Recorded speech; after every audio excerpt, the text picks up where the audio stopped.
عليكم ورحمة الله وبركاته. الحمد لله رب العالمين والصلاة والسلام على سيد الأنبياء والمرسلين وعلى آله وصحبه أجمعين ثم أما بعد. So I realize that it's Friday and it's 4:30 or so, which means you're extremely sleepy.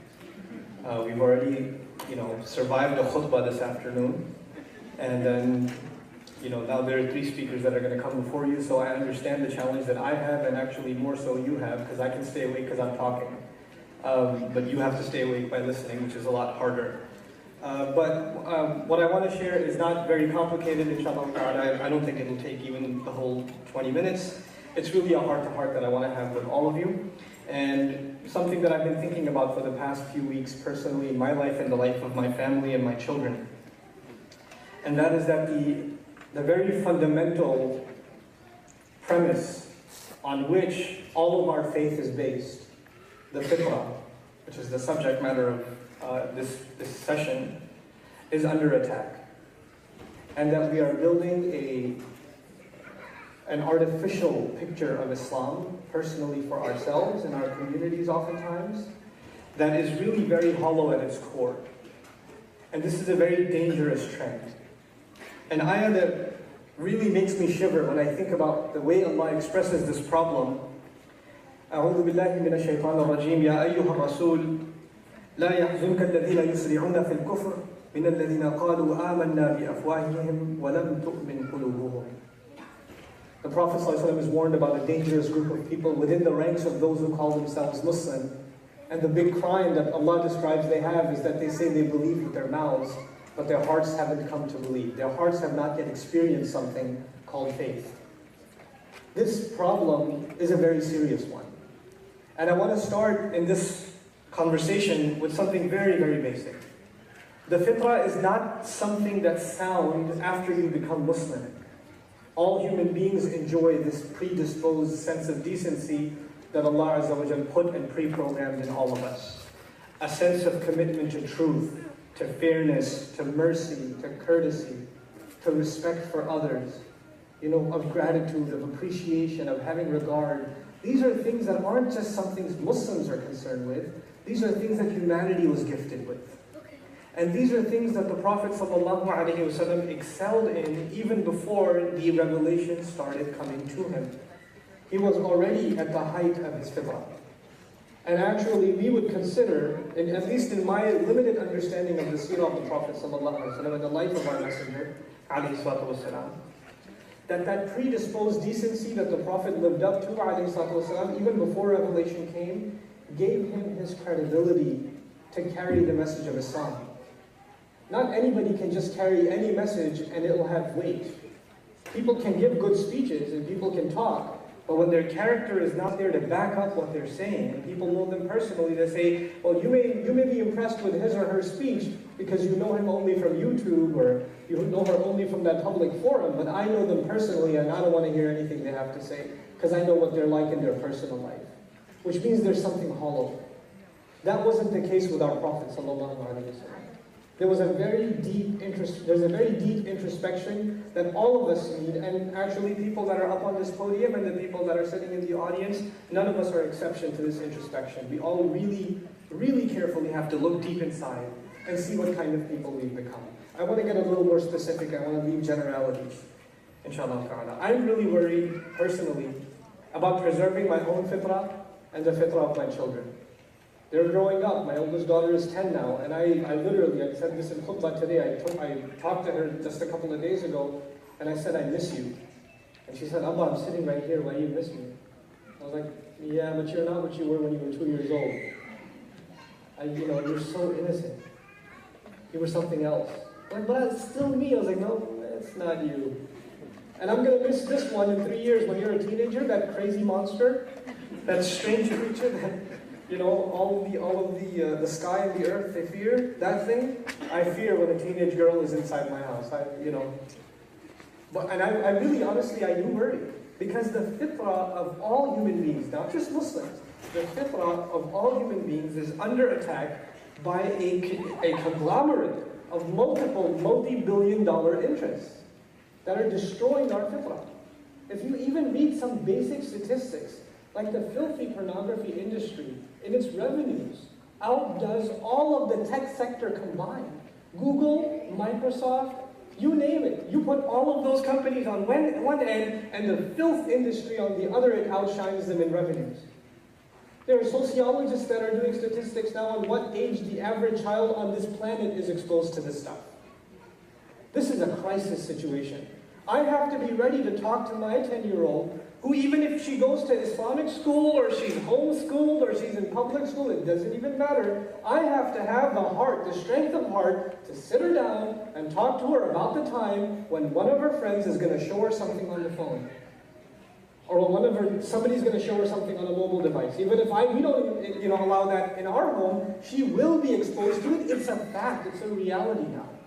Her fitrah is in crisis. Her innocence is in crisis. She's going to be exposed to it. We have a children's halaqah in our neighborhood.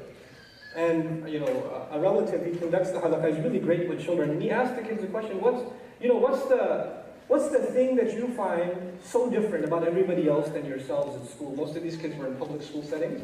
And these are 6-year-old, 7-year-old, 8-year-old, 9-year-old, 10-year-old children. So 6 to 10, right? What do your friends talk about that you never talk about when you're home?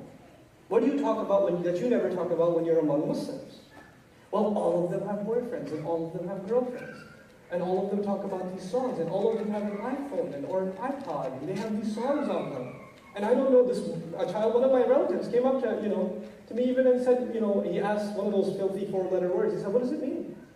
My friend was using it the other day. I almost cried because it's a 7-year-old kid.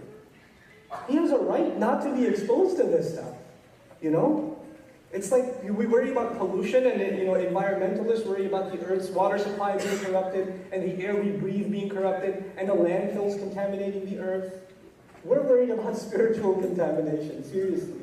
The fitrah is being contaminated by the social environment in which the entire world is wrapped up now.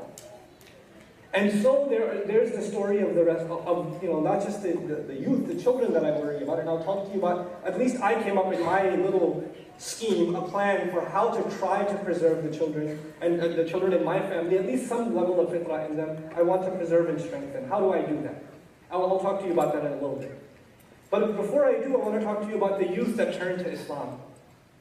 Young people, they find a spiritual calling, something happens in their life, and they make a change in their life, and may Allah protect you, because you are the exception to the rule, right? And you have made some major changes in your life. Some of you are sitting in this audience now that couldn't have imagined themselves coming to anything that began with the letter I, sometime, except that it's an Apple product or something, But it's like, no, it doesn't matter. If it's Islam or Muslim, why would I go there? And yet you find yourself sitting here today. There's some of you that are like that. But even those that have made their way back, it doesn't mean you're saved. It really doesn't. Actually, it means the bombardment from shaitan is even heavier on you. You're even in more trouble. And the big danger on you is self-righteousness. That's the real big danger on you. And on me. You start seeing others as people that haven't evolved yet. They haven't taken the leap of faith. And you, alhamdulillah, have already started to grow your beard. Already started to wear your hijab. Therefore, you must be in the clear. You're not. I'm not. We're not. These are the outwardly aspects of our religion. The fitrah is constantly under attack in the air we breathe today. It's constantly under attack. And so, what are the things that and this is a litmus test for you. I don't want to give you an academic discussion. Again, it's a heart-to-heart. It's something I've been talking to my wife about. It's something I've been talking to my cousins about. Because I'm worried about our family. And as you guys, Muslims, you're the extension of our family. We're all a family. We're bonded by this la ilaha illallah. So I worry about this for myself and all of you. Look, there's a personal litmus test. If, for example, you watch a movie. It's okay, you don't have to raise your hand, I know. You watch a movie, and you see something disgusting, and you know what I mean, and it doesn't bother you. You didn't flinch. You didn't bother to turn it off. You forwarded it because somebody else is sitting there, not because you felt bad. Then your fitrah is dying. That thing Allah gave you is dying, if not already dead. Because you didn't even feel anything. That feeling is all you have as a litmus test. If you're in the company of friends and they're bad-mouthing one of your friends, and you just jump on the bandwagon without a shred of mercy for the person being trashed. then your fitrah is dying. And there's a problem. Your sense of decency is gone. You're watching the news, and you see some disturbing images of, disaster, or children in need of help, or you just change the channel and watch the comedy instead. Your fitrah is dead. It's gone. That gift Allah gave you, that gift of humanity that Allah gave you is gone. And if that human decency is gone, you can pray 5 times a day. That's fine. You can memorize the Quran too. It doesn't matter now. It doesn't matter, because it's an empty shell on the outside. The heart is dead. That's a tragic state for you and me to be in. Somebody came to me this Ramadan, and they asked me about the curriculum they should have for their Sunday school.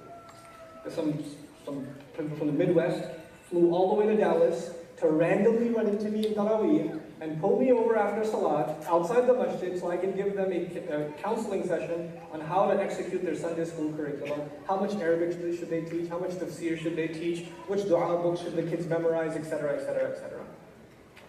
You know how delusional we've become? How many Sunday schools across the country, and I think they're critical, but all we worry about is the outwardly of Islam. These kids are memorizing du'as, they're learning about the seerah of the Prophet ﷺ, and they're taking multiple choice question tests on it.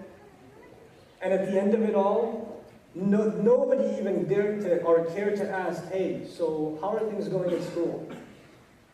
Do you really know why you're Muslim even?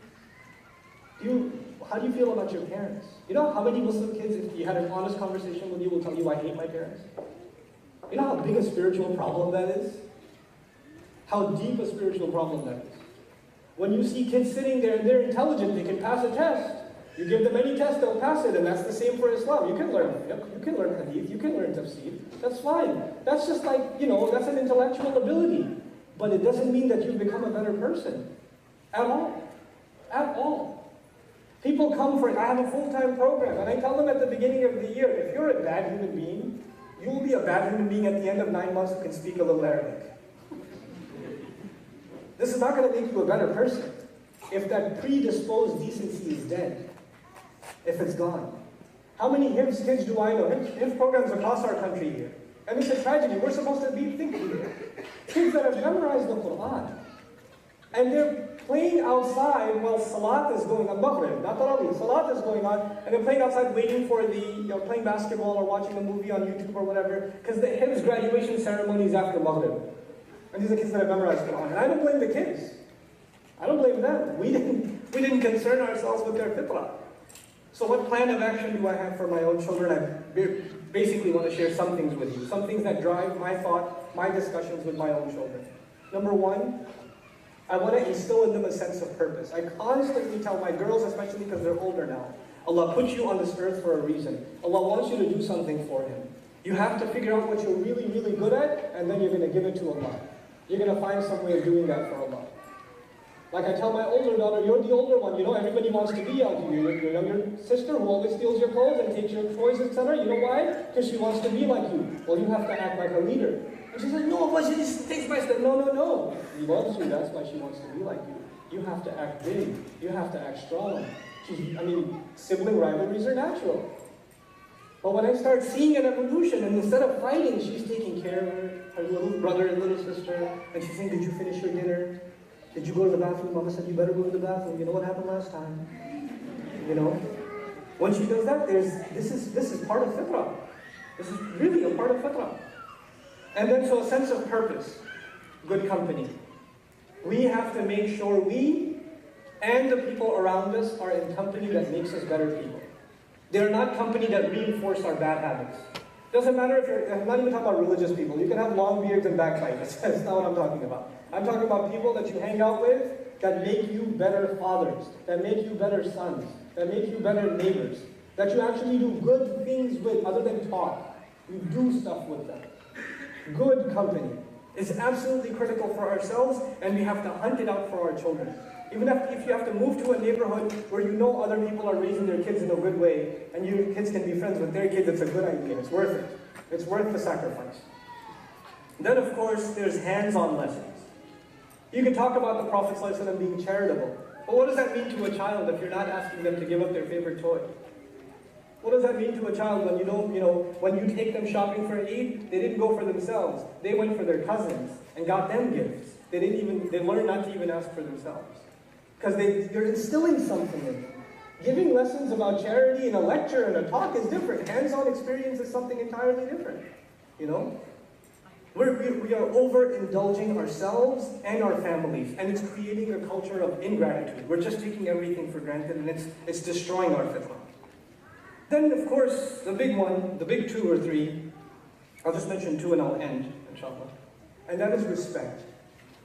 One of the things that's destroyed the predisposed human decency in our culture is a lack of regard for all things. There is nothing that isn't open to criticism. Nothing. Everything can be made fun of. Everything can be criticized. Everything should have a star rating.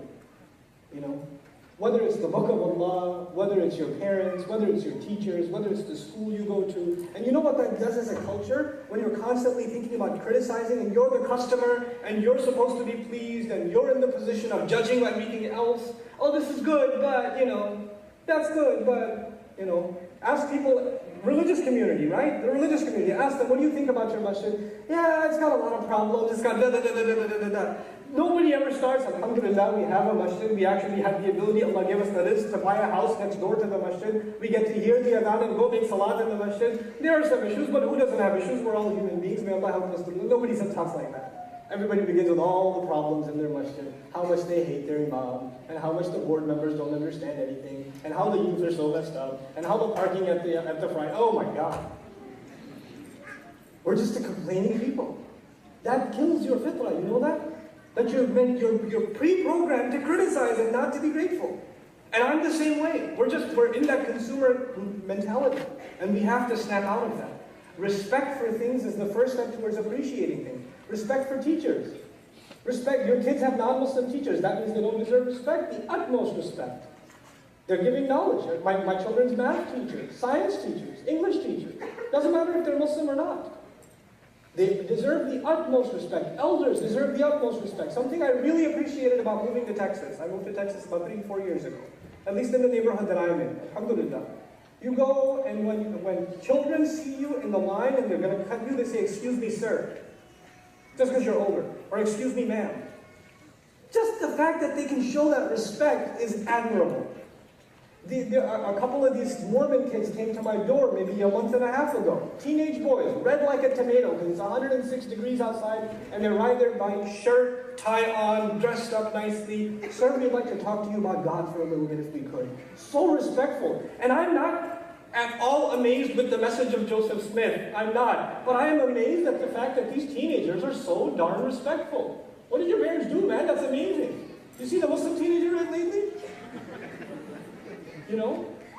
Not to mention the level of commitment to not have an iPod or PS3 and to be out in the heat to go deliver God's word or what you think is God's word. That's admirable.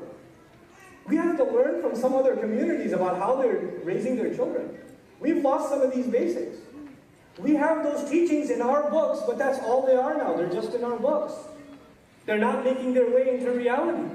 We're giving lectures about being charitable and not being wasteful, and we are the people that throw the most food away after every iftar at every masjid in America. We're the ones that talk about Allah having given us this earth as an amana, and we probably produce more plastic waste as a people than anybody else. Isn't that something? There's something off. There's something missing.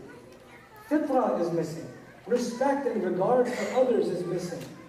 This has to be reinstilled. And then on top of that, we teach our children the salat, and the dua, and the tajweed, and the Quran, and the seerah, and the fiqh. Yes, all of those things are absolutely critical, but when that basic decency isn't built, all of that is shallow. And they will learn it, and they will throw it up when the time comes. They won't hold on to any of it.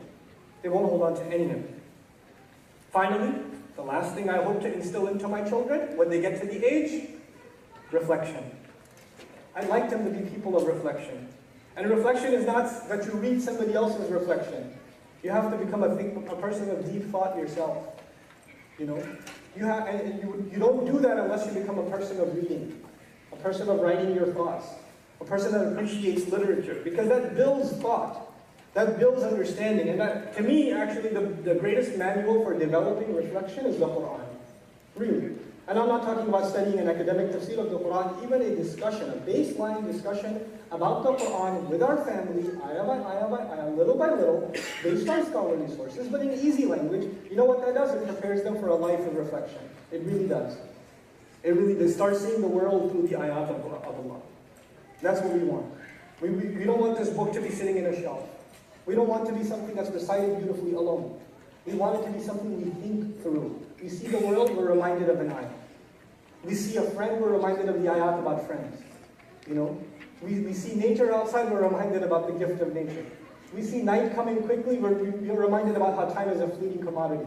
That's what we're supposed to be, a people of reflection. May Allah Azza wa Jal help preserve our fitrah and nurture it, and may Allah Azza wa Jal give us the tools and the ability and the commitment to combat the attack against this great gift that Allah has given to all of humanity, and that He has charged this ummah with, not only of protecting, but in refreshing it in the rest of mankind. Barakallahu li wa lakum. Assalamu alaikum wa rahmatullahi wa barakatuh.